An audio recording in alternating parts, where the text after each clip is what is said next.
Rappelez-moi qui désignait les agents qui devaient faire partie des patrouilles au niveau du service de M. Kieboro. Je vous ai dit que, que je ne connais pas celui qui désignait, en tout cas. Je ne sais pas celui qui désignait à l'époque. Pendant tout votre service au niveau des services spéciaux, combien de fois avez-vous été désigné comme chef d'équipe pour la patrouille? 2 ou 3, 4, enfin une dizaine de fois. Hein. Une dizaine de fois. Oui. Est-ce que ce choix était fait en fonction du grade des éléments qui composent la patrouille ou c'est purement arbitraire? Comme je vous ai dit, il sortait, il disait telle personne, montez ou partez par-ci, vous montez par-là. Est-ce qu'il arrive parfois que, par exemple, dans ce choix-là, celui-ci, celui-là et cet autre, s'il y a un officier parmi le groupe, est-ce que ce n'est pas d'office lui qui prend la commande de la patrouille? Oui ou non? Bon, il y avait toujours certains officiers qui étaient là-bas, qui le désignaient.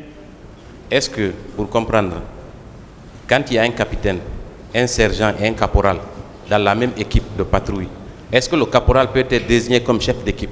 Non, non, il y aura toujours un officier. Voilà, très bien. Maintenant, vous avez dit que vous étiez OPJ, au haut commandement de la gendarmerie. Est-ce que vous maintenez cette déclaration? Pardon? Vous avez officié comme OPJ, oui ou non, pendant votre carrière? Bien sûr. Alors, de façon pratique, quand vous recevez quelqu'un contre lequel il y a des soupçons de détournement, comment vous procédiez? Bien, on l'entend. Après l'avoir entendu, pour le conduire en prison, il faut nécessairement un billet d'écrou, oui ou non? Bien sûr, un billet d'écrou. Très bien. Mais moi, je n'ai pas été entendu. Attendez. S'il vous plaît aussi. Non, ce n'est pas à moi, s'il vous plaît. Monsieur Camara, vous répondez à la question qui vous est posée.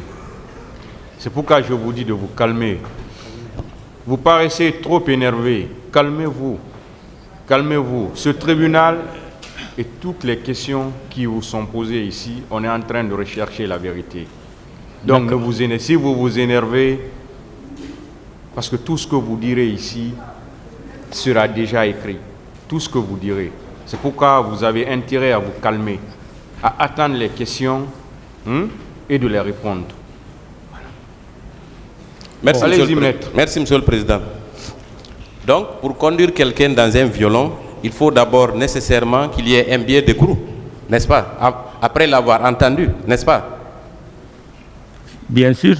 Ce billet d'écrou-là, est-ce qu'il n'est pas mentionné dans un registre? C'est ce que je vous ai dit.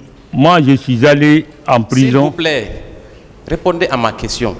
J'en viens, vous êtes là pour ça.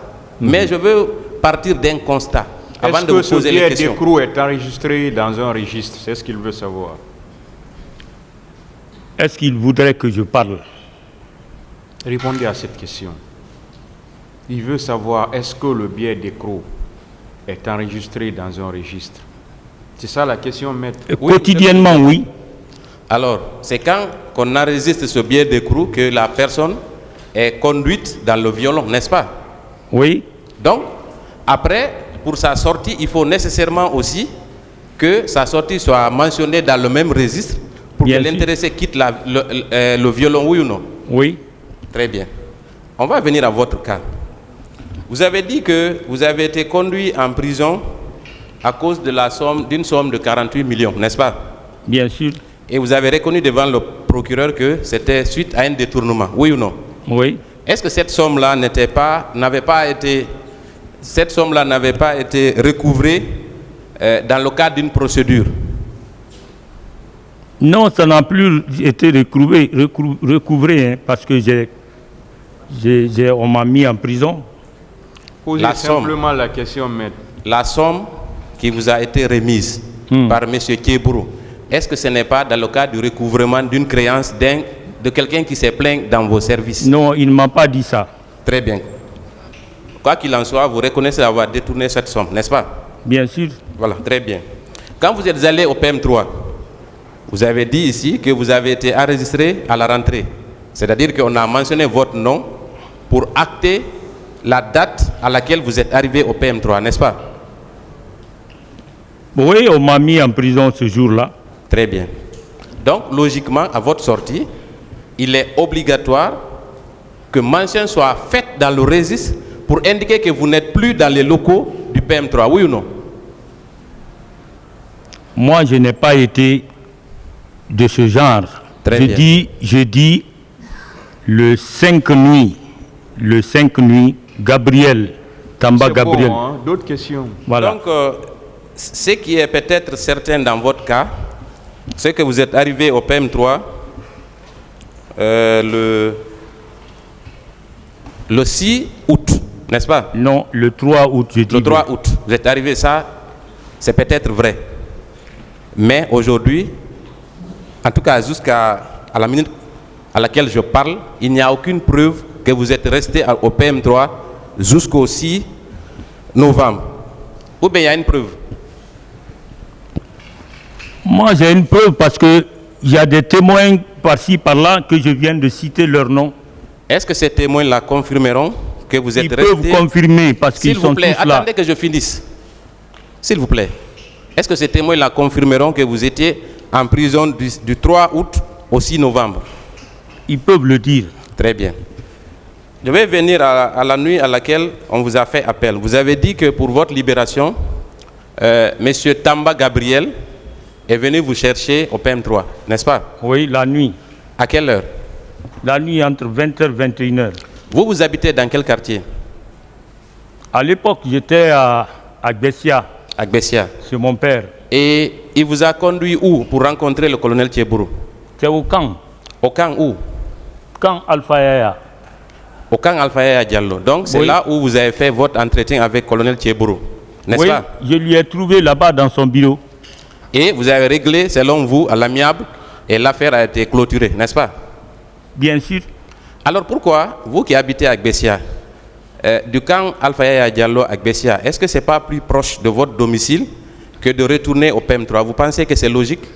J'ai voulu que ça soit comme ça parce que je ne voudrais pas, comment on appelle, déranger ma famille la nuit. J'ai préféré aller passer la nuit là-bas. Et puis le lendemain matin, je me suis rendu chez moi. Ok. Dans tous les cas, ça n'a aucune logique pour moi. Mais je vais passer. Ensuite, on a parlé des événements du 28 septembre. Monsieur Sori Kondé, je ne vais pas revenir sur ce qu'il a dit, mais il a formellement déclaré dans son procès verbal d'audition que vous étiez ensemble, n'est-ce pas? Oui, dans son audition, oui. Alors pourquoi lui, qui est un de vos collègues, vous accuserait gratuitement? C'est ce qu'on n'arrive pas à comprendre. Quelle est la raison fondamentale qui peut soutenir une telle démarche? Vraiment, monsieur maître, ça n'engagera que lui parce que je ne sais pas pourquoi il l'a fait. Au niveau des services spéciaux, est-ce que vous êtes le seul officier au sein de ce service? Non, nous sommes nombreux. Alors pourquoi spécifiquement votre choix? Pourquoi il vous aurait choisi pour vous charger? Vraiment, il va venir justifier ça ici parce que je ne peux pas dire autre chose. Monsieur le Président, je vais m'arrêter à ce niveau. Je vous remercie. Qui voudrait poser des questions? Monsieur Ibrahima Kamara, Présent. est-ce que vous connaissez les gendarmes très bien, Sori Kondé et Farimba Kamara? Très bien. Ce sont vos collègues de service. Bien sûr. Vous avez travaillé ensemble plusieurs fois.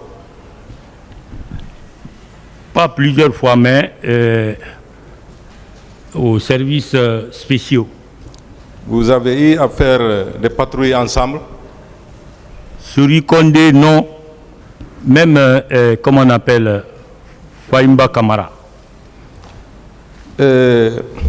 Pendant l'année 2009, à partir du mois de juillet, vous avez fait combien de patrouilles à peu près? Je ne peux déchiffrer ça. Mais c'est plusieurs quand même. Je ne peux déchiffrer. Hein. Je dis, c'est plusieurs Donc, vous avez fait plusieurs patrouilles. Bon, je ne peux pas dénombrer, monsieur Maître. D'accord. Vous êtes gendarme, officier supérieur de la gendarmerie, n'est-ce pas? Bien sûr. Vous avez dit que votre chef vous a fait porter plainte contre vous, on vous a envoyé au PM3. Oui. Est-ce qu'en votre qualité de gendarme, pensez qu'on peut vous croire quand vous dites à ce tribunal qu'en venant on vous a enregistré, mais qu'en sortant on ne vous a pas enregistré? En votre qualité de gendarme, est-ce qu'il est possible de croire à ça? Il est possible de croire parce que ce que je suis en train de vous dire, c'est la vraie version. La vraie version que je suis en train de vous dire. J'ai dit à ma sortie, Tamba Gabriel Diawara est venu me voir et il m'a pris, il m'a envoyé, comment on appelle, au camp Alpha Yaya, dans le bureau de mon chef de service. Après, je suis revenu au PM3, me coucher là-bas, et le lendemain, je suis ressorti pour partir à la maison. Monsieur Camara, vous quittez le PM3. Le PM3 était situé où? C'était situé ici, dans le quartier Boulbinès. Vous partez au camp Alpha Yaya, vous réglez l'affaire, votre famille, votre domicile est à Bessia. Oui. Vous traversez Bessia, vous revenez à Kaloum au PM3 pour passer la nuit et puis vous vous retournez le lendemain chez vous. Bien ça sûr. aussi c'est logique? Bon, moi j'ai trouvé logique parce que même mes collègues co-prisonniers qui étaient là-bas n'en savaient rien. Donc je suis revenu et me coucher et puis le lendemain matin j'ai dit au revoir à ceux-ci et puis je suis parti à la maison. Vous connaissez M. Blaise Gomou? Je le connais, c'est un collègue, il est là. Et les gendarmes lui aussi? Bien sûr. Est-ce qu'il y a des antécédents entre vous? Non. Il n'y a pas d'antécédents? Sauf du respect. Même sur Rukonde, du respect. Est-ce que vous croyez à ce qu'il fait et à ce qu'il dit? Qui? M. Blaise Gomou. À ce qu'il dit? Oui. Je crois en lui. Très bien. Parce que d'ailleurs, c'est un procureur militaire. Ah, très bien. C'est un procureur militaire. Devant le pool des juges d'instruction, à la lecture de l'ordonnance de renvoi, la page 29, M. Blaise Gomou confirme votre présence au stade. Qu'est-ce que vous en dites? L'ordonnance de renvoi, page 29. Ibrahima Kamara, si le président me permet, je vais faire la lecture rapidement. Oui. Cependant, plusieurs témoignages confirment sa présence au stade du 28 septembre auprès du contingent des services spéciaux anti-drogue ayant participé au meurtre et assassinat des manifestants. À la ligne, Blaise Gomou confirme sa présence au stade du 28 septembre 2009. Que plusieurs témoins, dont Ansouman Kamara et Mamadou Boboba, confirment que des hommes de Moussa Thiebro ont utilisé leurs armes. Ont utilisé... Quel commentaire vous faites de ça? Pardon? Non, ce qui vous concerne, M. Blaise Gomou confirme votre présence au stade du 28 septembre 2009. Moi, je n'étais pas au stade du 28 septembre. J'étais au violon. Pour quel intérêt, M. Blaise Gomou, à qui vous avez confiance, qui est de surcroît un procureur militaire, va vous dire qu'il vous a vu au stade gratuitement? Bon, je ne sais pas pourquoi il le dit, mais je n'ai pas été au terrain, comment on appelle, au stade du 28 septembre. J'étais au violon. J'étais au violon. Merci, Monsieur le Président. Merci, Monsieur le Président, de m'avoir passé la parole. Monsieur Kalonzo, est-ce que vous étiez en détention au PM3 ce jour 28 septembre? Bien sûr. Qu'est-ce qui prouve que vous étiez effectivement en détention? Il y a des multiples noms que je viens de citer ici. Ceux-ci peuvent témoigner. Et c'est des officiers assermentés. Dans votre procès verbal d'interrogatoire en date du 2 mars 2015, vous avez affirmé avoir été interpellé et incarcéré au PM3 du 3 août 2009 au 6 novembre 2009. Est-ce que cela est possible? Sans être présenté devant un juge. Pardon? Vous avez affirmé que vous étiez en détention. Oui. Au PM3. Oui. Est-ce que la période, là, pendant 3 mois, est-ce que c'est possible que vous soyez là-bas sans être présenté devant un juge? Bon, sur le plan judiciaire, c'est pas normal, mais je suis resté. Je suis resté par la force des choses. Est-ce que vous connaissiez le capitaine Sori Kondé? Très bien. Il y avait des antécédents entre vous? Aucun antécédent. Aucun antécédent. Pourquoi alors dans son procès verbal de déposition de témoin, il vous accuse? J'ai dit et j'ai redit ici, il n'a qu'à venir. Parce que moi, je n'étais pas chef de service. En tout cas, je n'ai pas été désigné au terrain pour faire quoi que ce soit là-bas. Ma position ce jour-là, c'est le violon au PM3, j'étais. C'est lui qui sait par quel moyen ou par quelle voie il a dit mon nom. Sinon, je n'étais pas là-bas. Toujours dans votre procès verbal d'interrogatoire, vous avez affirmé avoir été appelé au téléphone par des gens qui vous ont informé des massacres du 28 septembre. Vous confirmez cette déclaration? Bien sûr. Pouvez-vous nous donner le nom de vos informateurs? Non, je ne peux pas dire, parce que ça date de 2009, je ne peux plus retenir le nom de cette personne. Est-ce que vous pouvez nous dire s'il y a eu des tirs ce jour-là au stade? Ah, madame, je vais mentir. Je n'étais pas là-bas. Qu'en est-il de l'existence des fosses communes, Monsieur Kalonzo? Vraiment, madame, je ne peux rien dire sur ça. C'est un événement qui s'est passé. J'étais en détention. J'étais en détention. Je ne peux dire quoi que ce soit sur ces événements-là. Monsieur Kalonzo, vous êtes renvoyé devant ce tribunal criminel pour avoir volontairement donné la mort à plusieurs personnes manifestantes. Qu'en dites-vous? S'il vous plaît, madame. Je disais que vous êtes renvoyé devant ce tribunal criminel pour avoir volontairement donné la mort à plusieurs manifestantes. Qu'en dites-vous? Je dis, je ne sais pas combien de fois je vais dire et reprendre encore. Je dis que je n'étais pas au terrain. Je ne suis jamais parti au terrain. J'aime le stade du 28 septembre, mais ça c'est dans le cadre du sport. Je vais faire le sport au terrain, c'est tout. Sinon, ce jour du 28 septembre, j'étais en prison. Vous êtes également renvoyé pour complicité de viol. Bon, puisqu'on ne peut pas lire sur le visage de quelqu'un, mais moi, je ne suis pas censé de faire ce genre de choses. Est-ce que ce jour, vous avez vu des femmes se faire violer? Je n'étais pas là-bas. Comment je peux les voir?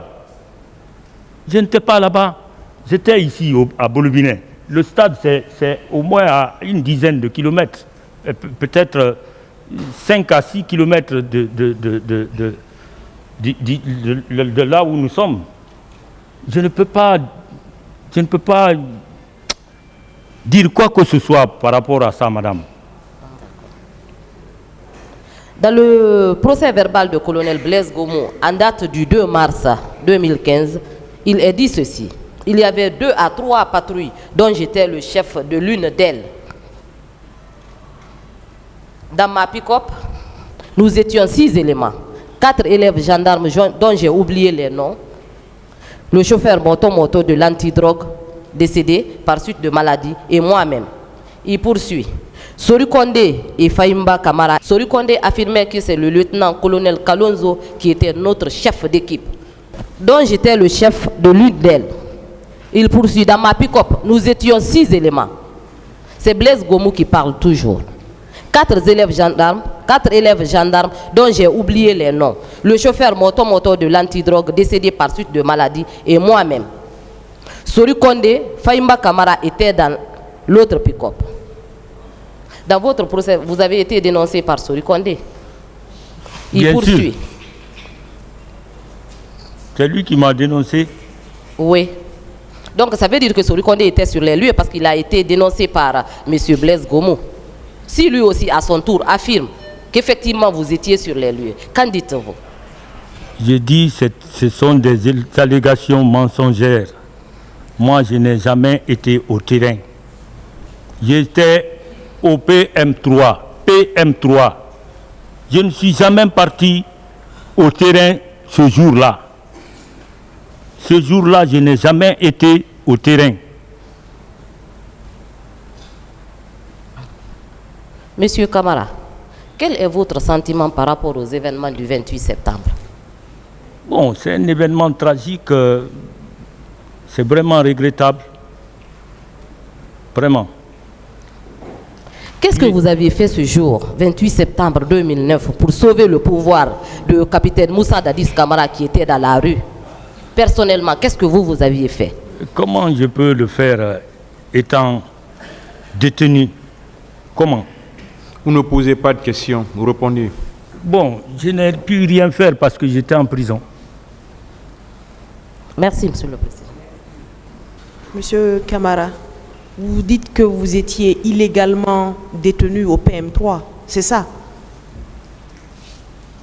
Juridiquement, oui, madame. Voilà, connaissant notre pays, la Guinée, et connaissant le poids qu'a l'illégalité dans ce pays, est-ce que vous n'avez pas fait ce jour-là un exercice illégal de votre fonction? Est-ce qu'on ne vous a pas sorti, extirpé du PM3 pour que vous soyez au stade? Non, madame. Ok. Le colonel Moussa Tchegboro Kamara avait un contingent composé de combien d'hommes?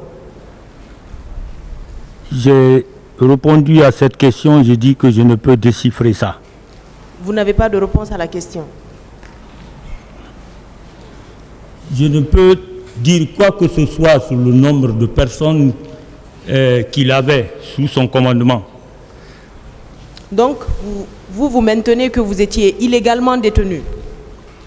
J'étais en prison, j'étais au violon, si vous voulez que...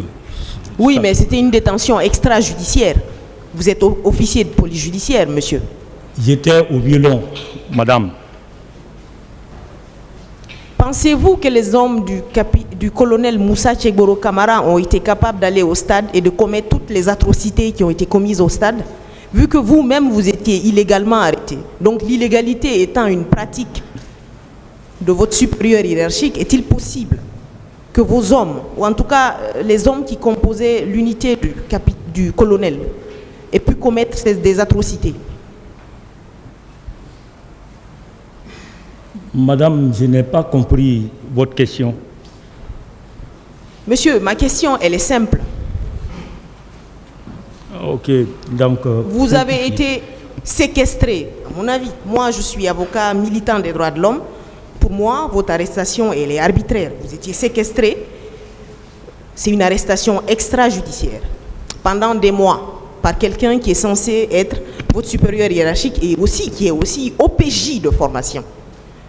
Compte tenu de cette illégalité-là, qui est un exercice qui est devenu pratique et courant, est-ce que les hommes de l'unité du colonel Moussa Tchegboro Kamara ont pu aller au stade? Vous, d'après ce que vous-même vous avez subi? S'ils ont été au stade? Oui, et commettre des atrocités? Madame, je ne peux l'affirmer ici. D'accord, merci bien. Je vous remercie, Monsieur le Président, honorable assesseur, mon capitaine Kamara. Je suis colonel. Ah, mon colonel. Excusez-moi. Mon colonel Ibrahim Kamara. Présent. Vous disiez tout de suite que vous étiez doté d'une arme, PMAK. Oui, c'est chez moi. Elle est chez vous. Vous maintenez qu'elle est chez vous actuellement? Actuellement, elle est chez moi. Sous le contrôle de qui? De mon épouse. De votre épouse? Bien sûr. Cette arme ne constitue-t-elle pas un danger pour la famille? Bon, ce n'est pas un danger parce que c'est mis en sécurité.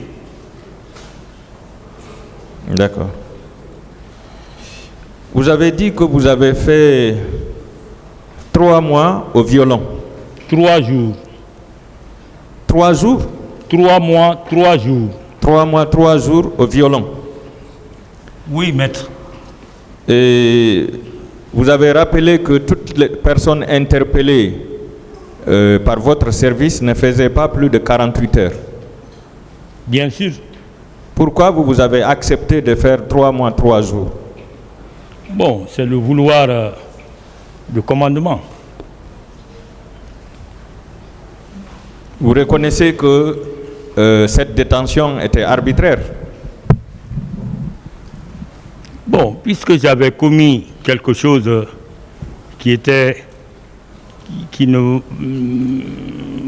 que mon chef n'appréciait pas, donc il a voulu que je sois puni. Est-ce que cette détention était arbitraire, à votre avis? Bon, je ne pense pas si c'était arbitraire. Ah. Ça veut dire que vous-même, vous avez eu à détenir des personnes là-bas pendant 3 mois, voire même plus? Non. Je parle de ma personne. Mais en ce qui concerne les autres détenus, je ne peux apprécier. Quel est le crime que vous aviez commis pour mériter une détention de 3 mois, 3 jours? Mais c'est ce que je viens de vous dire. Le colonel Kiburu m'avait confié un montant, et ce montant-là, je l'ai utilisé à mes propres besoins. Est-ce que ce montant faisait partie du budget de votre service? Non, ça c'était entre nous. Hein? Ça c'était entre lui et moi. Oui, mais 40 et quelques millions, je me demande si c'était son salaire, ou si c'était ses primes, ou bien c'était un montant recouvré entre les mains des narcotrafiquants à l'époque. Je ne peux apprécier ça, maître. Vous ne pouvez apprécier ça. Est-ce que vous lui aviez demandé la provenance de ce montant? Non, je ne lui ai pas demandé. Est-ce que dans votre service, il y avait un trésorier en cas de recouvrement? Il a eu confiance en moi, il m'a donné cet argent. Je demande s'il y avait un trésorier. Non, il n'y avait pas un trésorier. Alors, quand vous recouvriez de l'argent dans les mains des narcotrafiquants, comment vous faisiez? Je ne sais pas comment ça se passait, maître. En tant qu'officier supérieur? Je ne sais pas, sincèrement. Je ne sais pas, sincèrement. Donc, en réalité, vous étiez en punition? Bien sûr. Voilà. Et cette punition a été décidée par quelle autorité de l'armée? Bon, j'ai dit que ça a été ordonné par le colonel, mon chef de service, et ça a été intérimé par le chef d'état-major adjoint de la gendarmerie d'alors. C'était qui? François Béavogui. D'accord. Donc, c'était un abus de pouvoir. Hein? Est-ce qu'une punition pouvait s'étendre jusqu'à 3 mois? Une simple punition, bon, ça ne peut atteindre à peu près 8 jours. Hein. 8 jours? Oui. S'il vous plaît, revenez sur les faits maintenant, maître. D'accord, Monsieur le Président.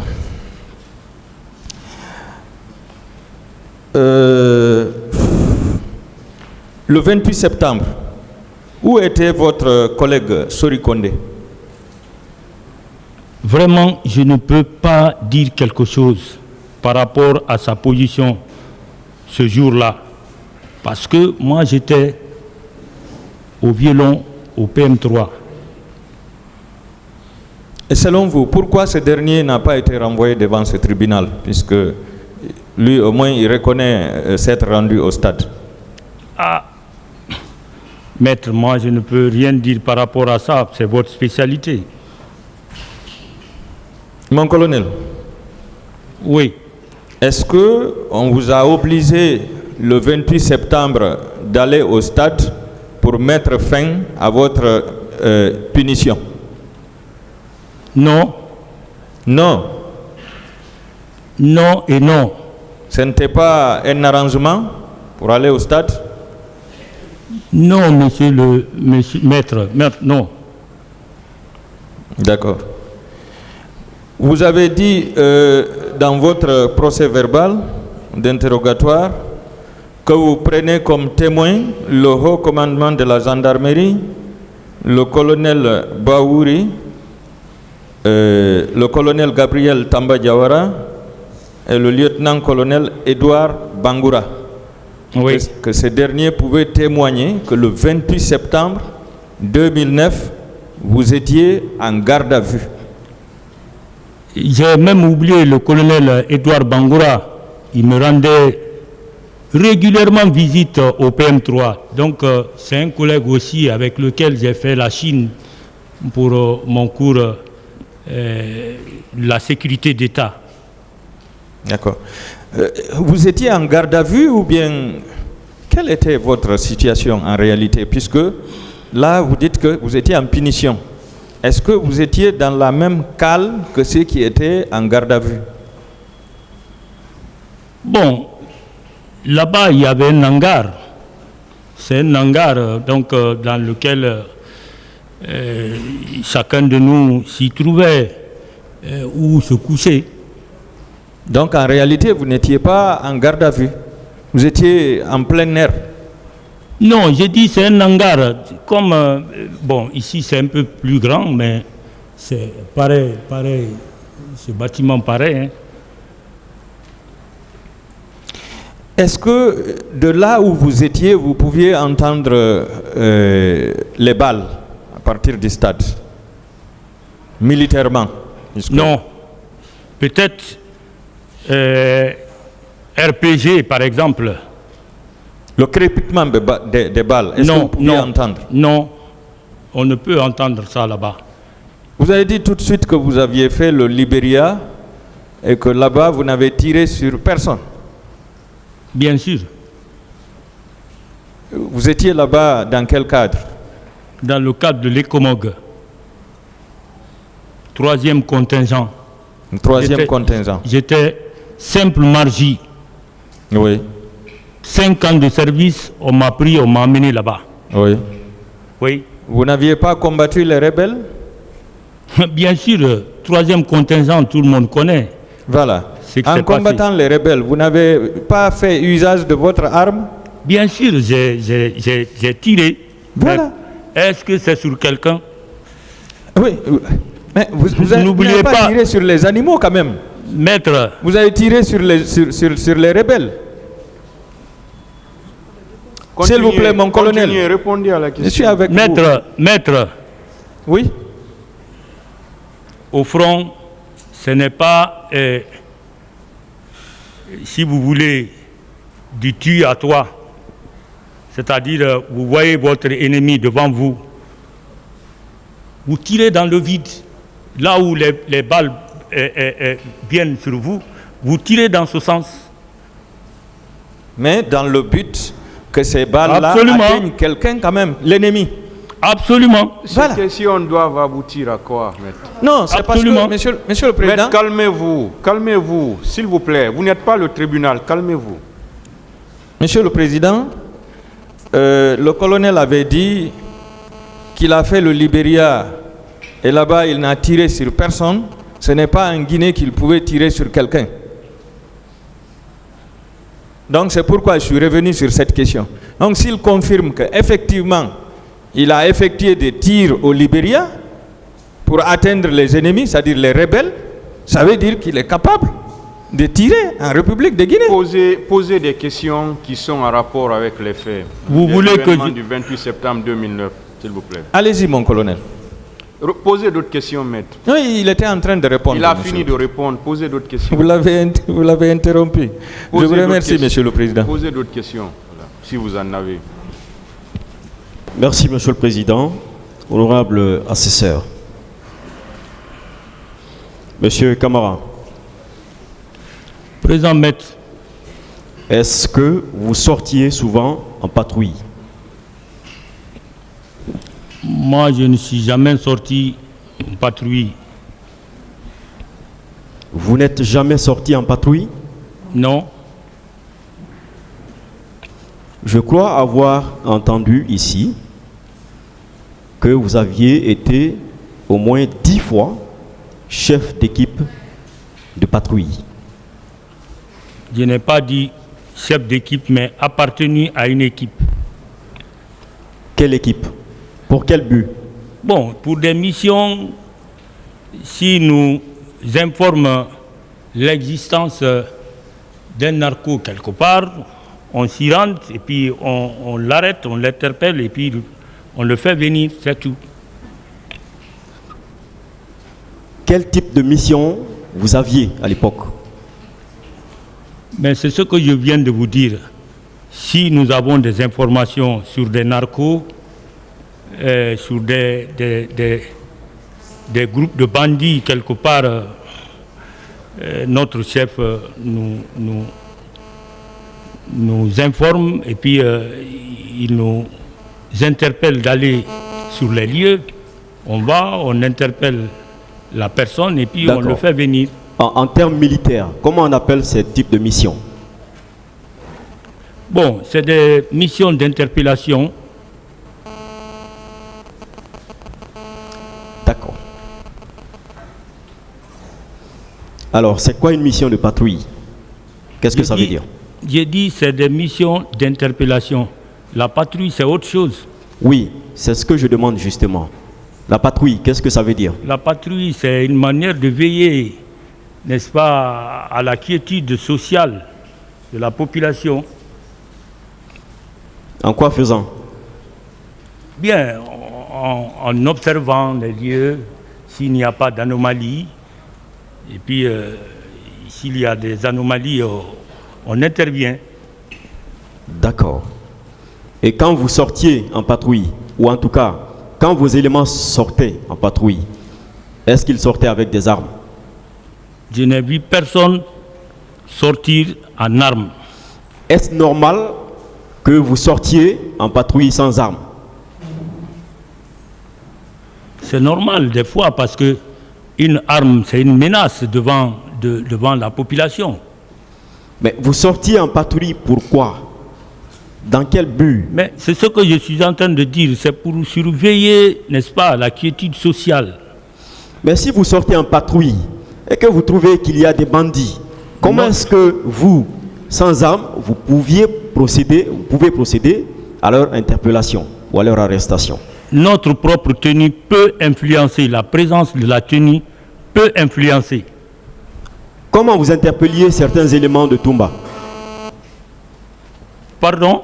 Comment vous interpelliez ou vous arrêtiez certains bérets rouges? Moi, je n'ai jamais assisté à l'interpellation d'un béret rouge.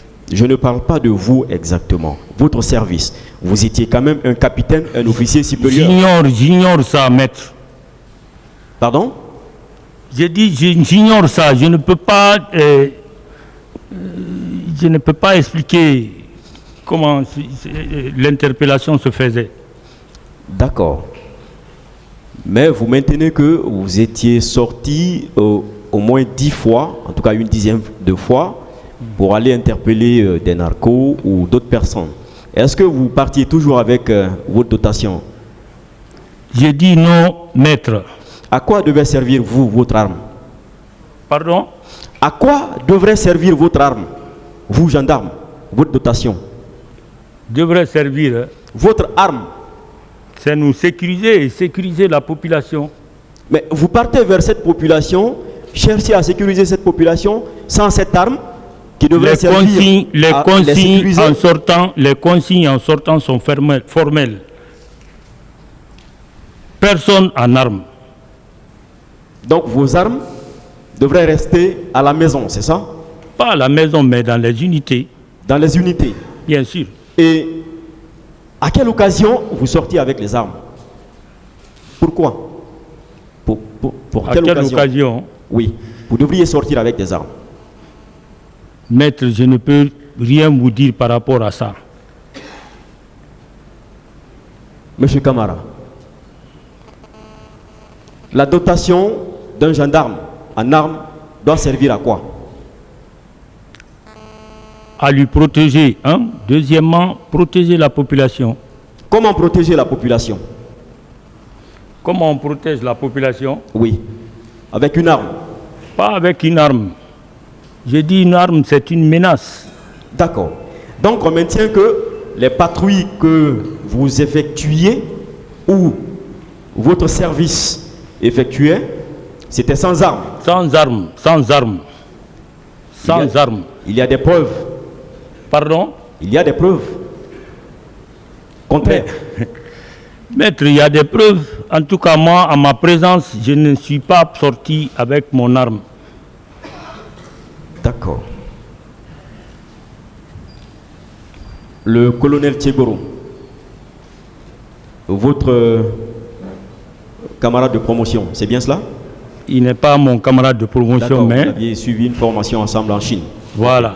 D'accord, je comprends. En Chine... Est-ce qu'il avait aussi une notation? Je ne peux dire ça. Pourquoi vous ne pouvez pas dire ça? Parce que je ne connais pas, maître. Quelles sont les conditions pour un gendarme requises pour la dotation? Bon, on ne donne pas, comment on appelle, les armes comme les gâteaux dans l'armée. C'est pourquoi je demande justement quelles sont les conditions, quels critères il faut remplir en tant que gendarme pour avoir droit à une dotation.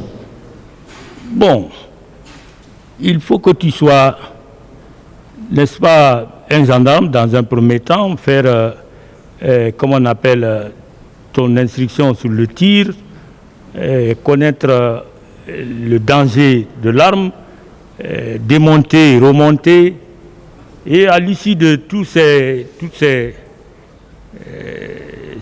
étapes,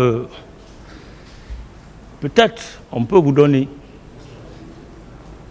Est-ce qu'il y a un grade qui donne droit d'office à une dotation? Pardon? Est-ce qu'il y a un grade qui donne droit d'office à une dotation? Non, maître, je ne peux pas. Je n'ai jamais vu ça dans l'armée. Ok. Monsieur Tchegoro, à l'époque, il avait quel grade en 2008? Il était commandant. Il était commandant. Est-ce qu'un commandant à l'époque de la gendarmerie pouvait être sans dotation? Je ne peux pas dire quelque chose par rapport à ça. Est-ce que le commandant à l'époque, Tchegoro, se promenait avec une arme quelconque? Tchegoro n'a jamais, moi je ne l'ai jamais trouvé avec une arme. Vous étiez de son service. Mais c'est ce que je suis en train de vous dire. Vous étiez très proche de lui. Tchegoro, bon, je ne sais pas comment, mais je ne l'ai jamais vu avec une arme. Il peut en avoir, peut-être sous son manteau ou bien gardé dans son véhicule, mais apparemment je ne lui ai jamais vu. Donc, à l'époque, les services spéciaux de lutte contre la drogue et le grand banditisme faisaient des patrouilles, des interpellations sans armes pour aller interpeller des grands bandits. C'est cela? À ma connaissance, quand j'étais là-bas, nous ne sommes jamais sortis en armes. D'accord. Le colonel Tchegoro était où vous étiez un peu plus proche de lui, n'est-ce pas? Bien sûr. Est-ce que ce n'est pas dans ce cadre qu'il vous a confié les 48 millions? Parce que vous étiez proche de lui.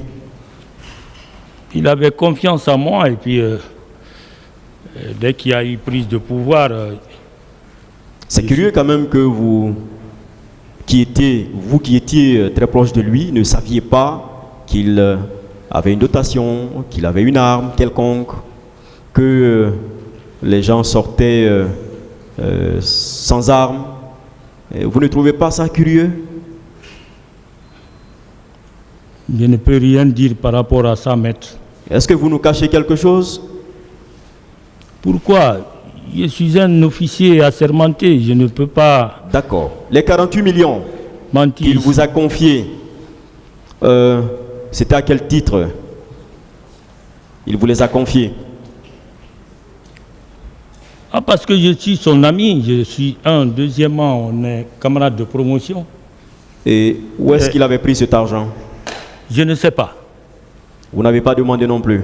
Non, je ne lui ai pas demandé. C'était l'argent de qui? J'ai dit c'est lui qui m'a donné, donc je ne peux dire la provenance de ces sommes. D'accord, mais cette somme devrait servir à quoi? C'était pourquoi? Bon, il m'a donné de garder. Mais vous aviez dit ici que c'était pour le service. Oui, mais c'est ce que je suis en train de dire. Il a pris l'argent, il m'a donné. Mais est-ce que vous ne vouliez pas dire, quand vous aviez dit que c'était pour le service, que c'est l'argent de l'antidrogue? Non, j'ai Ok. dit il m'a donné de garder. D'accord. Vous aviez cité des personnes, des hauts gradés, comme Pardon? témoins. Pardon? Vous avez cité des personnes haut gradées comme témoins. Bien sûr, ils sont tous là, vivants, sauf une seule personne. D'accord. Le 28 septembre, est-ce que vous étiez ensemble avec ces personnes, ces hauts gradés que vous avez cités? Mais j'étais au PM3, comment je peux le savoir? Oui, mais vous dites que ce jour, vous n'êtes allé nulle part. Et que ce sont eux qui peuvent témoigner que vous n'étiez allé Ils nulle peuvent part. témoigner parce que Non, ils ont... attendez, s'il vous plaît. Attendez. Le 28 septembre, est-ce que vous avez vu le général Baldé? Non, j'étais au violon. Est-ce que vous aviez vu le colonel Edouard Bangoura? J'ai dit j'étais au violon. Est-ce que vous aviez vu M. Gabriel Tamba Diawara? Le jour du 28 septembre, je n'ai vu personne de ces officiers. Alors, pourquoi vous les citez comme témoins de ce que le 28, ils peuvent témoigner Elle n'a que vous n'étiez pas sorti? Elle n'a un... Pardon? Comment alors ils peuvent témoigner que vous n'étiez pas sorti ce jour? Sorti d'où? Parce que vous n'étiez pas, vous étiez pas vu. Sorti d'où? Du PM3. Du PM3. Oui, oui. Moi, ce qui me concerne, ce n'est pas le témoignage du fait que vous étiez au violon ou non. Non, moi, c'est le 28 septembre qui m'intéresse, moi. D'accord. Voilà. Est-ce que le 28 septembre, ces personnes, vous les avez vues? Mais vous savez que le PM3... Non, oui ou non, ces personnes, vous les avez vues le 28 Je septembre? n'ai vu personne. Je n'ai D'accord. vu personne. D'accord. Il y avait combien d'officiers à votre service supérieur, officier supérieur? Je ne peux déchiffrer ça ici. Il y avait combien de capitaines? Vous étiez capitaine à l'époque. Il y avait combien de capitaines à l'époque? Je ne peux pas déchiffrer parce que... Au moins les capitaines. Ceux du Bon, même rang que moi vous. j'étais capitaine. Oui. Kiboro était commandant. C'était le plus gradé parmi vous. Bien sûr. Ok. Donc après lui, venez vous autres. Vous étiez combien de capitaines? Bon, je ne peux pas... Une dizaine? Je ne peux pas dénombrer. Au moins une dizaine, vous étiez nombreux? J'ai dit que je ne peux pas dénombrer, maître. D'accord.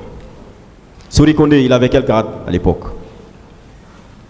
Bon, est-ce qu'il était adjudant-chef, lieutenant, je ne sais pas. D'accord. Je ne me rappelle plus, hein. Oui, je vous rappelle, il était lieutenant. Voilà. Est-ce que ce n'est pas parce que vous aviez de l'expérience et que vous étiez capitaine qu'on s'est dit à votre service d'aller vous sortir du violon pour la circonstance? Parce que vous avez à votre actif au moins Qui va me... une dizaine de d'expérience dans la direction des sorties. Je n'ai pas compris, maître. Est-ce que ce n'est pas compte tenu de votre expérience et de votre grade que ce jour, le 28, ou avant ce jour, on vous a sorti pour la circonstance, pour prêter main forte? Qui va me faire sortir? Non, vous répondez à la question, Bon, sans poser de question. Donc je n'ai pas compris. Vous n'avez pas compris, je reformule. Non. Est-ce que l'antidrogue ne vous a pas sorti ce jour du PM3 ou n'a pas œuvré à ce qu'on vous sorte du PM3 ce jour, compte tenu de votre expérience? Non, maître. Non, maître. Non. Non, maître. Si. J'ai dit non, maître. D'accord. Avec grand N. Est-ce que... D'accord, avec grand M. C'est noté. Est-ce que effectivement, c'était pas vous, compte tenu de votre grade, capitaine, qui devriez être le chef d'équipe de Sori Kondé, qui était lieutenant à l'époque? Non, maître. Ce jour-là, j'étais au violon. Ok. En dehors de ce jour, quand vous vous retrouvez dans une équipe avec Sori Kondé, qui commande? Qui devient le chef? Pardon? En dehors de ce jour, lorsque vous vous retrouvez dans la même équipe que Sori Kondé, qui commande? Qui commandait? Mais je suis un officier par rapport à lui. D'accord. Donc, c'est une logique. Ce qu'il a dit, c'est logique. Ça, c'est la vie d'une armée bien organisée. Ok. Vous aviez des antécédents avec les bérets rouges, notamment ceux des éléments de Toumba. N'est-ce pas? Aucun antécédent. Aucun antécédent. L'antidrogue? Aucun antécédent. S'il y a eu quoi que ce soit, ce n'était pas à ma présence. Vous avez passé combien de temps à l'antidrogue avant le 28 septembre? Bon, peut-être... Ou bien dès sa création? Pardon? Vous étiez là dès sa création de l'antidrogue? Dès sa création. Vous étiez là? J'étais avec Tchebourou, oui. Dès sa création. Est-ce que Tchebourou avait des antécédents avec des éléments de Toumba? Non. Aucun antécédent. En tout cas, je n'ai jamais assisté à des anomalies. Vous n'avez jamais entendu parler d'antécédents, d'anomalies? Non. D'accord. Marcel, confrère, s'il vous plaît, laissez-moi tranquille. Pardon? Je m'adresse à votre avocat, Monsieur le Président, qu'il me laisse tranquille. Marcel Guilavogui. Oui. Vous le connaissiez? Non. Je n'ai jamais eu affaire avec Marcel. Vous le voyiez au camp? Je dis que je ne lui ai jamais vu et puis ni affaire avec lui. D'accord. Je vous remercie, Monsieur le Président. Merci. Merci, Monsieur le Président. Colonel Ibrahima Camarade Kalonjo. Président Maître. Est-ce que vous êtes d'accord avec moi qu'à l'instar de Marcel Guilavogui, votre moyen de défense porte sur la Libye? Reformuler, Maître. Avec la permission de Monsieur le Président, connaissez-vous la signification du terme alibi, même si c'est le sens usuel? Un alibi? Oui, un argument. Je vais vous aider avec la permission de Monsieur le Président. Soyez simple, maître. Simplement, c'est de dire que votre argument repose sur le fait que vous n'étiez pas dans le même lieu de la commission de l'infraction. On est d'accord, c'est simple? Vous comprenez? Oui. La commission a eu lieu au stade et vous étiez en prison. Alibi solide, n'est-ce pas? Oui. Vous êtes d'accord aussi avec moi que le fait de le dire ne signifie pas le démontrer? Pardon? Comme devant les magistrats instructeurs. C'est la même argumentation, n'est-ce pas? Vous étiez en prison, vous ne pouvez pas être auteur des actes commis au stade, n'est-ce pas? C'est ça, maître. Par contre, à l'instar du parquet, est-ce que vous avez réussi à démontrer par des preuves tangibles, non pas par de simples affirmations, que vous étiez en prison? Est-ce que cela s'est fait ici? C'est fait parce que j'ai cité les témoins avec lesquels vous pouvez vous référer et puis connaître la vraie vérité. Bien. Quels sont vos rapports avec le commandant Tegoro? Je disais, colonel Keboro, c'est un ami, dans un premier temps, pour avoir fait 6 mois ensemble à l'infanterie mécanisée, d'infanterie mécanisée de Xinjiang en Chine. Et aussi, quand nous sommes venus ici, à la suite de la prise du pouvoir, je suis venu vers lui. Et puis, il m'a reçu, on est restés ensemble durant tout ce temps. Ok. Par rapport aux faits, vous avez dit, n'est-ce pas, qu'il vous a confié de l'argent, n'est-ce pas? Pardon? Il vous a confié de l'argent que vous avez pris et utilisé à votre compte personnel, n'est-ce pas? Bien sûr. Et il est votre chef, n'est-ce pas? Pardon? Il vous commandait, n'est-ce pas? Bien sûr. Et en dehors de loi, il vous a mis en prison pendant 3 mois, n'est-ce pas? Bien sûr. Est-ce qu'une telle personne ne peut pas, vous ne sentez pas être une personne obligée? Donc vous devez quelque chose à cette personne, n'est-ce pas? En quelque sorte. Il vous a ressorti encore de prison sans autre règle. Oui. Une telle personne, est-ce que ce n'est pas logique de croire qu'une telle personne, lorsqu'elle a une opération à mener, peut venir encore vous prendre et vous dire, vous êtes chef de patrouille, allez au stade? Est-ce que cela ne semble pas logique? Bon, il peut le faire, mais ce jour, le jour du 28 septembre, il ne l'a pas fait. Est-ce que vous n'êtes pas, lorsqu'on évoque Moussa Tchegoro Kamara et ses hommes, est-ce que vous n'êtes pas l'un de ceux-là à titre de chef de patrouille au stade? Reprenez votre question. Est-ce que vous n'êtes pas un des hommes du commandant Tchegoro au stade à titre de chef de patrouille de ces hommes? Non, non. Moi, j'étais au PM3. J'ai dit ça, j'ai redit devant vous. Vos rapports avec le capitaine Sorikonde, pouvez-vous nous le rappeler rapidement? Pardon? Vos rapports avec le capitaine Sorikonde. Bon, j'ai dit qu'il n'y a pas eu quelque chose d'antécédent entre moi et Sorikonde. Est-ce que vous êtes d'accord avec moi que vous êtes même allé très loin en disant que vos rapports sont un respect religieux, n'est-ce pas?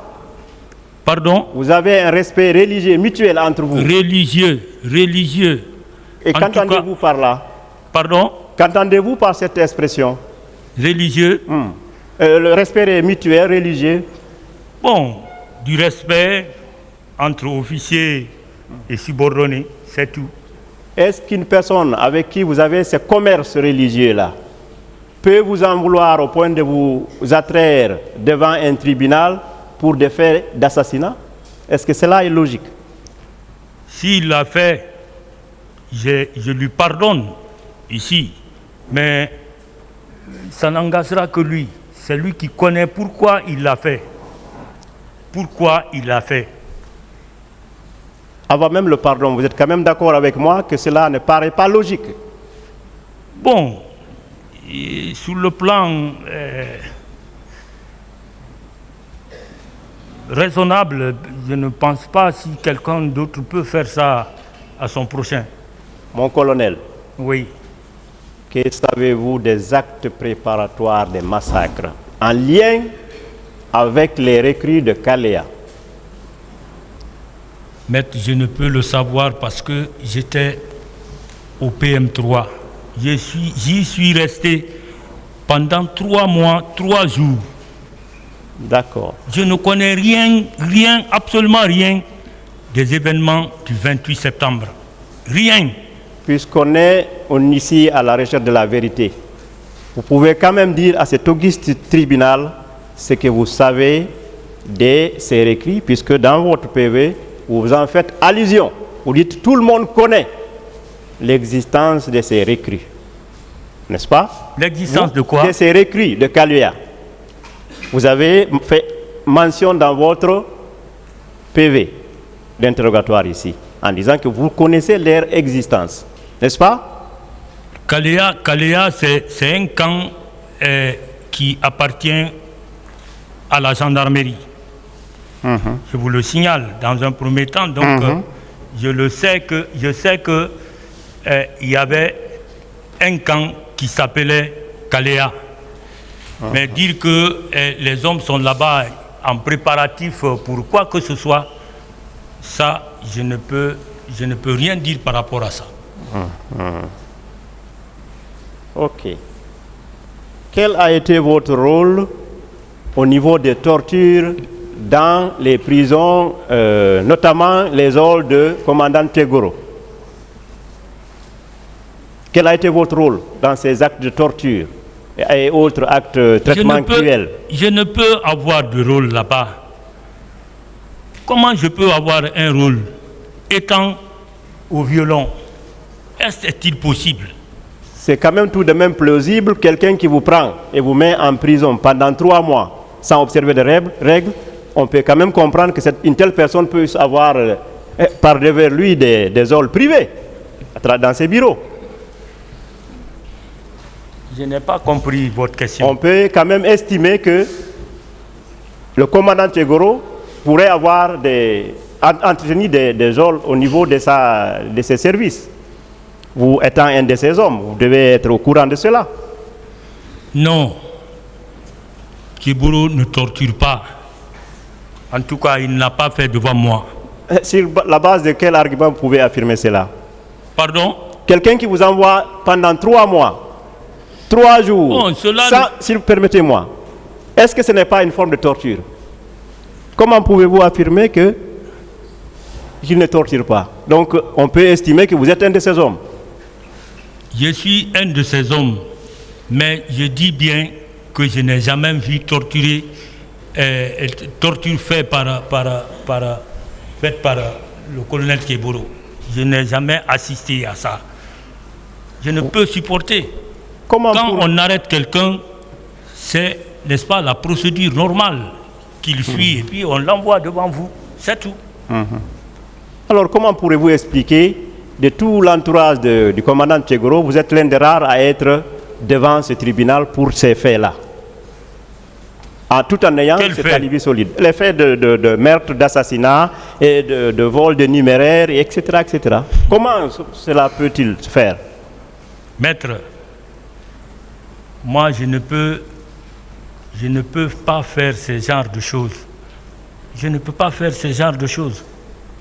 Je suis un officier assermenté sortant d'une école. Mes camarades de promotion qui dirigent ce pays aujourd'hui. Donc je ne peux faire ce genre de choses-là. Malheur pour moi que je sois ici, mais vraiment, je ne peux faire ça. Entre le 28 septembre 2009 et votre arrestation, il s'est écoulé combien de temps? Pardon? Entre le 28 septembre 2009 et votre arrestation, il s'est écoulé combien de temps? Bon, je suis rentré le 3 août, c'est-à-dire un mois avant l'événement. Je veux dire après, donc, disons après votre sortie du PM3, à votre dernière arrestation qui vous a conduit ici, il s'est écoulé combien de temps? Je n'ai pas compris. Combien de temps avant que vous vous défériez aujourd'hui devant le tribunal? Ça a pris beaucoup de temps parce que... On peut estimer 2 ans, 3 ans, 5 ans, 6 ans? 2009, maintenant là. Ça fait... Est-ce que ce temps n'était pas suffisant? Au moment comme l'expliquait le parquet, pour amener devant les magistrats instructeurs des preuves de votre détention. Est-ce que cela ne pouvait pas être suffisant? Vous étiez aux affaires. Vous pouviez aller à n'importe quel service, prendre ces récits et venir devant pour vous disculper. Est-ce que c'est pas léger? Vous ne trouvez pas léger de ne l'avoir pas fait? Je n'ai pas pu faire ça. Est-ce que vous avez des sentiments ou des remords par rapport à ces événements-là?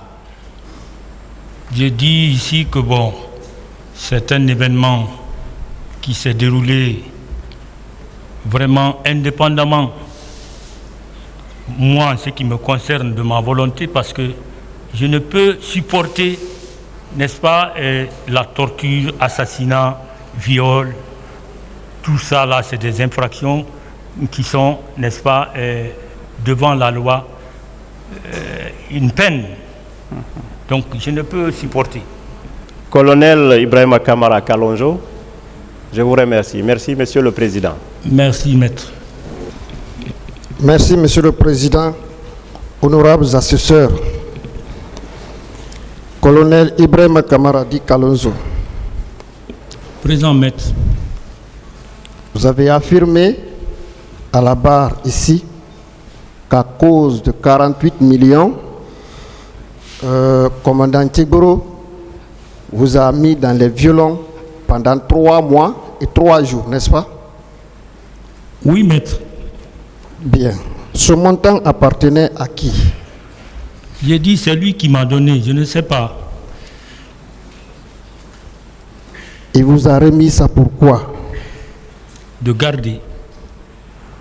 Vous étiez son trésorier? Non, je n'étais pas son trésorier, mais un de ses hommes de confiance. Donc, à cause de cette confiance, il vous avait remis ce montant? Bien sûr. Et vous, vous n'avez pas demandé à qui appartenait ce montant? Je ne lui ai pas demandé. Et pourtant, dans votre PV, à la page 1, vous avez dit que cette somme appartenait à notre service. Bien sûr. Alors pourquoi vous dites maintenant que vous ne savez pas à qui appartenait ce montant? Mais c'est ce que je suis en train de vous dire. J'ai supposé que c'était une somme qui est de provenance de service. Donc, lui, il m'a appelé personnellement, il m'a donné. Donc, je ne peux dire quoi que ce soit par rapport à ça. Alors, si ce montant, comme vous l'avez affirmé ici, appartenait à votre service, pourquoi ce montant n'a pas été confié à la trésorerie? Et il n'y avait pas de trésorier. Je vous ai dit que c'est à ces moments, il n'y avait pas une structure comme vous voulez. Il n'y avait pas une structure comme vous voulez. Là-bas, c'était dans si vous voulez, une organisation et qui a fait que j'ai eu cette confiance et puis il m'a donné cet argent. Bien, donc nous pouvons noter que l'argent de l'antidrogue, l'argent appartenant au service, était distribué entre les mains des hommes de confiance de M. Tchegboro. Non, je n'ai jamais dit ça. Bien. Je n'ai jamais dit ça. Est-ce que vous aviez connu M. Tchegboro avant d'être ensemble à l'antidrogue? Bien sûr, nous avons fait notre cours d'application ensemble à Symphonia pendant 6 mois.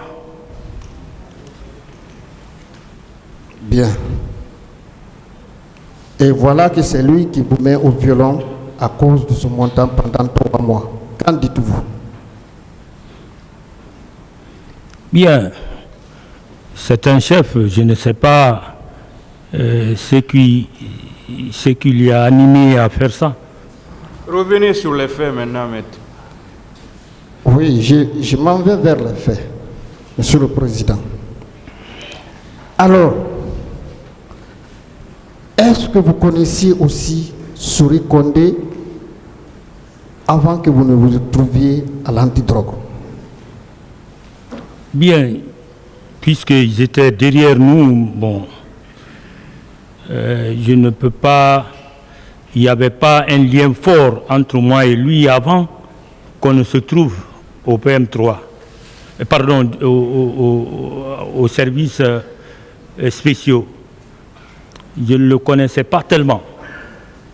C'est sûrement dans le service antidrogue que vous vous êtes connu très bien. Très bien, oui. Bien. Et M. Blaise Goumou? Blaise Goumou aussi, oui, aussi.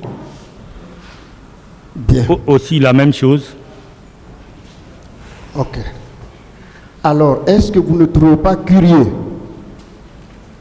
que M. Blaise Goumou dénonce capitaine Sori Kondé, mais c'est M. Blaise Goumou qui se retrouve dans le box des accusés?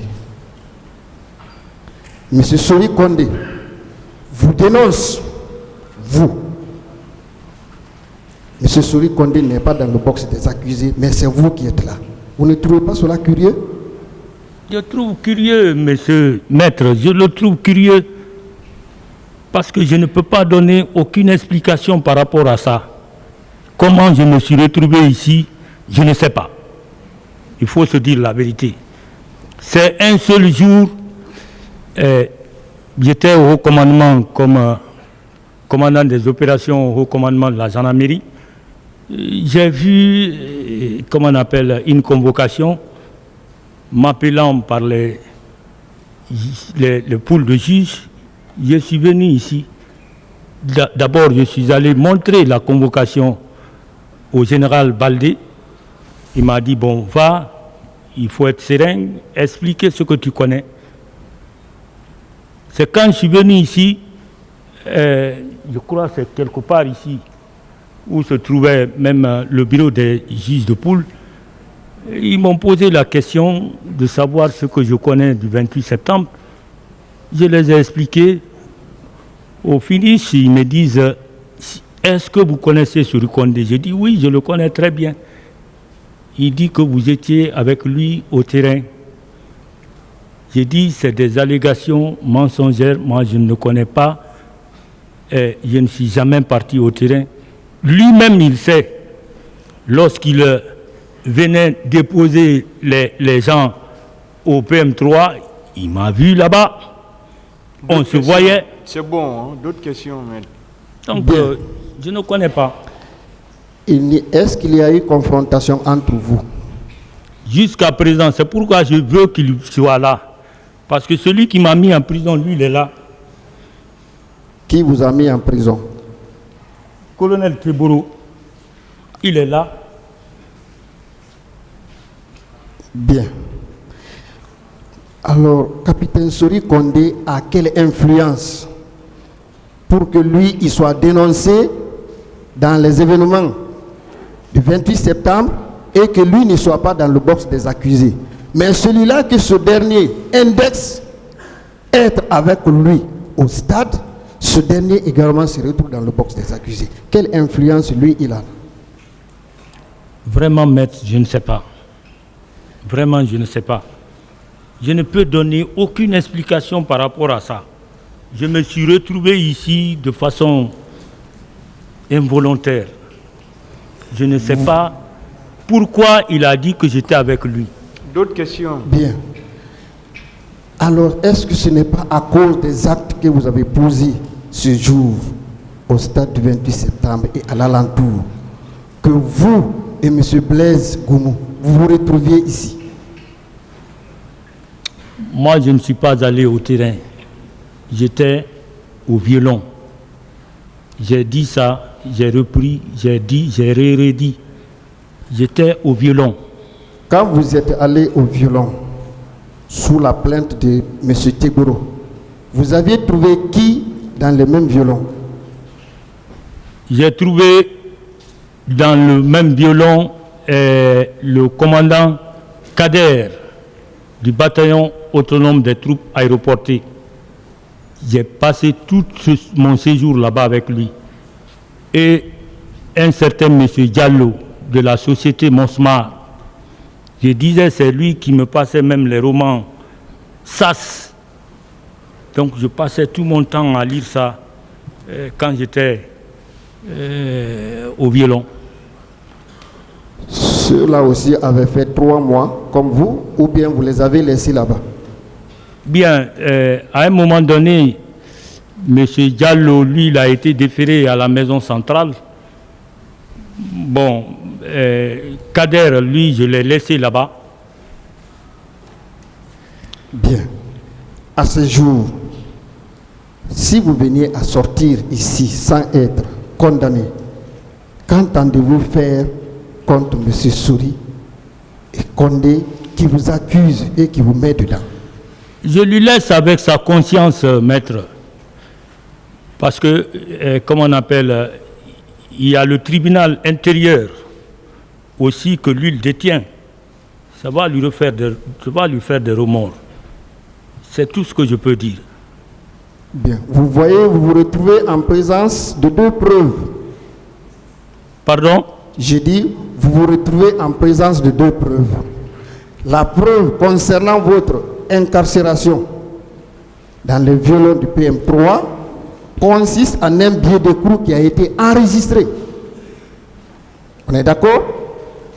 Oui, ça a été enregistré en rentrant, mais en sortant, vraiment, je suis sorti comme je l'ai expliqué ici. Et donc, en sortant, désormais, la preuve c'est autre, c'est des témoins, il faut citer des personnes. Vous trouvez cela normal? Je n'ai pas compris, maître. Votre sortie de violon au PM3 ne peut se justifier qu'à travers des témoins.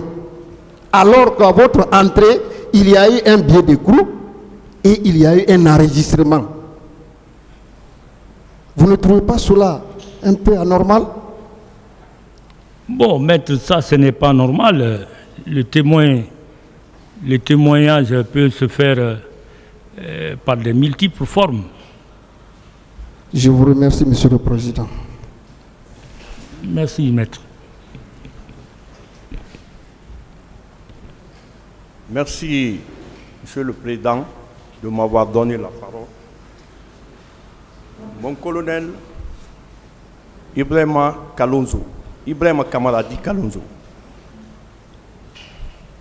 Oui, maître. Ouais. Je voudrais savoir, vous avez soutenu que vous étiez au violon, vous étiez enfermé, alors que sur votre procès verbal, interrogatoire qui s'est fait le 28 octobre 2014, il y a une dame qui s'appelle Madame Aïssatou Paris qui vous accuse de l'avoir violée, une enseignante. C'est écrit dans le procès verbal. Je veux savoir pourquoi cette contradiction. Ça, c'est des allégations que je ne peux... S'il vous plaît, n'interrompez pas la question. Laissez-le répondre, s'il vous plaît. Continuez, s'il vous plaît. Je ne sais pas pourquoi vous aimez créer des problèmes où ça n'existe pas. Maître, s'il vous plaît. Vous savez, si tous les conseils devaient faire comme ça allait être compliqué. S'il vous plaît, souvenez-vous que vous-même, vous avez posé assez de questions à des accusés qui sont passés ici, en citant des phrases que vous n'avez pas lues. Hein. Peut-être que vous avez oublié, mais le tribunal n'oublie pas. Hein. Voilà. Donc, souvenez-vous très bien. Très bien. Hein. Donc, c'est bien à tout moment de vous lever pour dire il y a ceci, il y a cela, alors qu'il y a eu des accusés qui sont passés. Il y a des accusés qui sont passés. Hein. Voilà. Il y en a qui ont pris même 3 heures pour poser des questions, en citant plein de trucs, en disant des choses dont ils n'ont même pas pu lire. Donc c'est pourquoi je vous dis, arrêtez d'interrompre pour des choses dont l'accusé est en train de répondre, il est en train de bien répondre d'ailleurs, et on interrompt inutilement, s'il vous plaît. Laissez les questions venir, s'il vous plaît. Merci, Monsieur le Président. Merci, Monsieur le Président. Je reprends ma question. J'ai dit que dans votre procès verbal interrogatoire, fait le 28 octobre 2014, il y a une enseignante répondant au nom de Aïssatou Bari qui vous accuse de l'avoir violée. Qu'est-ce que vous en dites? Ça, c'est dans mon procès. Oui. Dans mon PV. Oui. Non, maître. Je ne connais pas cette personne. Le PV est disponible. D'accord. Le tribunal non, c'est que je ne connais pas cette personne. Ok. Je veux savoir. Comment cela est-il possible? Je suis au PM3 et que je viole quelqu'un qui est jusqu'au stade du 28 septembre, est-il possible? Non, Mon colonel, c'est vous qui dites, c'est vous qui avez dit que vous étiez au violon. Moi, oui, mais c'est ce que je suis en train de dire. Donc le PV Attendez est la là, question, il est disponible. Vous pouvez prendre connaissance. C'est le pool des juges d'instruction qui ont écrit. Non, Okay. ils ne m'ont jamais posé cette question. Ils ne m'ont jamais posé cette question. D'accord. Vous pouvez... La question qui m'a été posée, c'est... S'il vous plaît, maître, si vous avez le procès verbal, vous pouvez nous lire cette partie? Oui, je peux lire cette partie. Monsieur le Président, il est écrit, ayant ainsi constaté l'identité du comparant, nous lui avons fait connaître les faits qui lui sont imputés. Vous êtes en train de lire quel document, maître? Voilà. Quel document vous êtes en train de lire? Le document, c'est écrit, a comparu.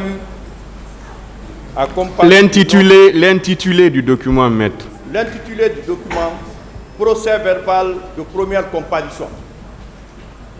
Et devant le juge, M. Suleiman Ba, a comparu le lieutenant-colonel Kamara Ibrahim Di Kalozou. Donc c'est dans ce PV que c'est consigné. Je n'invente rien. Continuez la lecture. Ok, maître. Bon.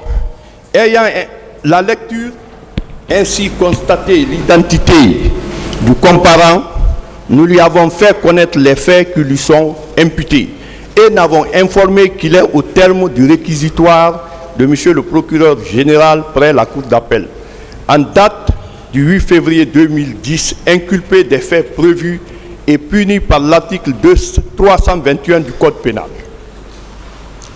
dont lecture lui a été faite pour avoir à Conakry le 28 septembre 2009, en tout cas depuis temps non couvert par la prescription, avec violence, contrainte ou surprise, commis un acte de pénétration sexuelle sur la personne de Madame Aïssatou Bari, enseignante, domiciliée au quartier Amdalaï, commune de la Touma Conakry.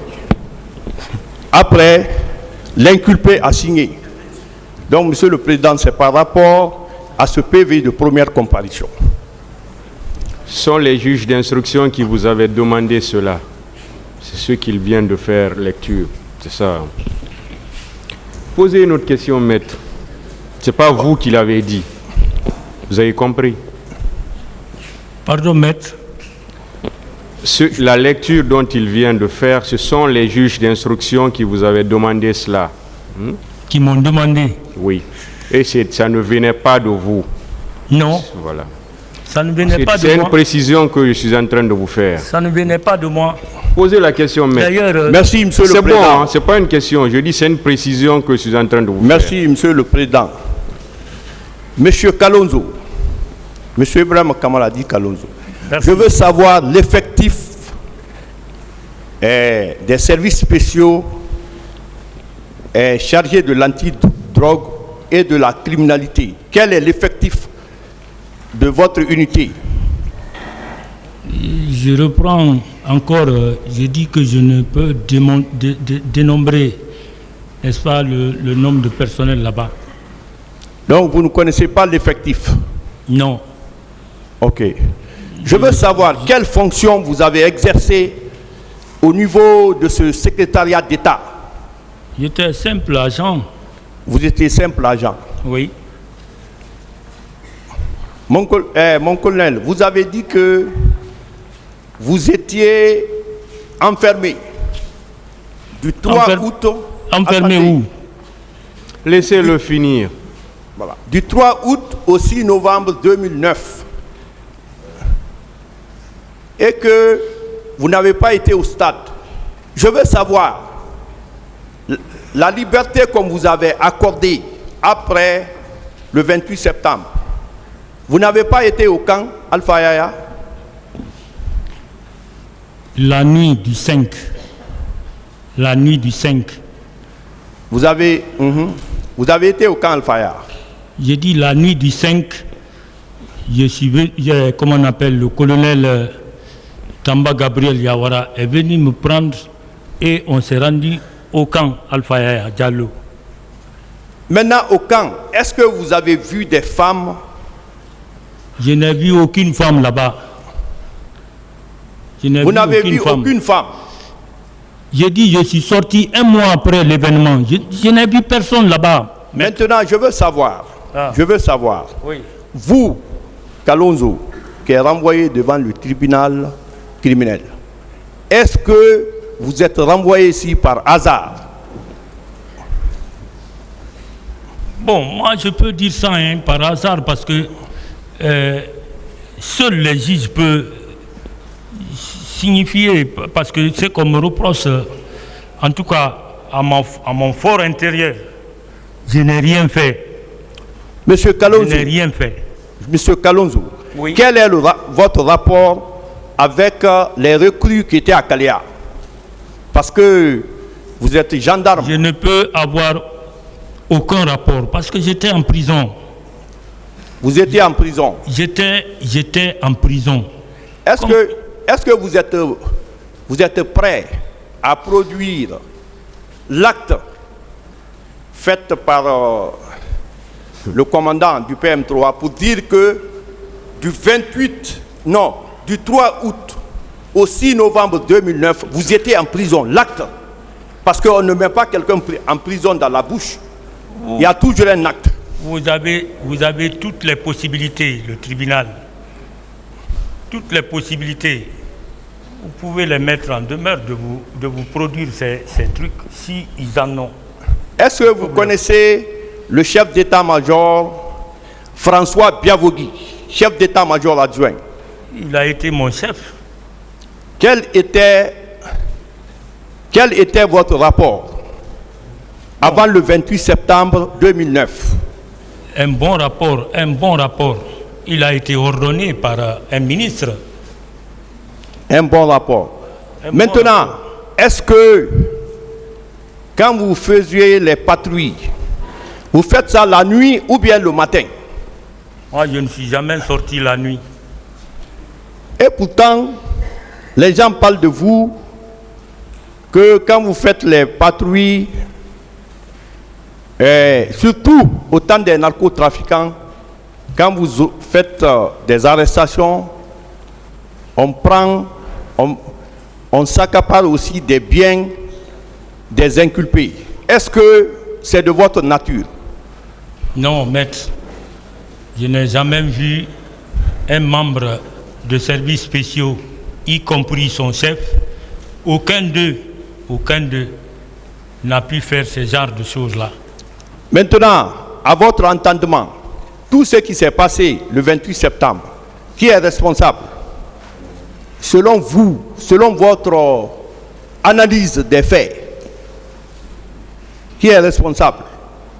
Ah, bon, moi je ne peux dire telle personne qui sont responsables. Vous êtes là, spécialiste, recherchez et puis vous allez trouver.